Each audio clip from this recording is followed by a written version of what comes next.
Bonjour, bonsoir, ça dépend de là où vous êtes. Voici l'histoire de cette fille que vous voyez couchée sur le capot, enroulée d'un serpent. Ce n'est pas une histoire qu'on raconte, c'est une histoire vraie qui s'est passée au Ghana la semaine passée. Donc, ça veut dire quoi? C'est une belle fille qui allait à l'école, mais elle a arrêté l'école. Surtout qu'elle était courtoisée par des hommes. Mais parmi ces hommes-là, il y avait un homme là-dedans. Et l'homme-là venait soit dormir chez elle, soit elle allait dormir chez l'homme. Bon, maintenant, la dernière fois, elle a dormi chez le gars. En rentrant, elle a voulu que le gars monte aussi chez elle parce qu'elle habitait dans un quartier, pas n'importe quel quartier, dans un quartier vraiment riche. C'est clair, puisqu'elle sortait avec les hommes riches. Et là, elle demande au gars de sortir, qu'il rentre à la maison. Le gars a refusé.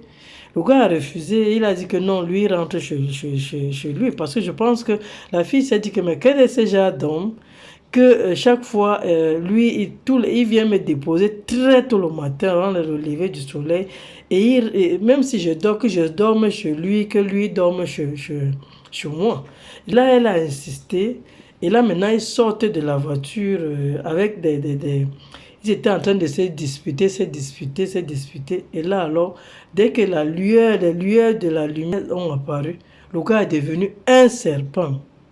Comme vous voyez, le gars est devenu un serpent. Elle s'est mise à crier. Quand elle s'est mise à crier, et là, le serpent s'est enroulé sur elle pour l'étrangler. Les gens sont venus. En voulant alors sauver la fille, c'était déjà vraiment trop tard. Le serpent était tellement fort. Le serpent a serré. Le serpent a étranglé la fille. Comme quoi, faisons attention.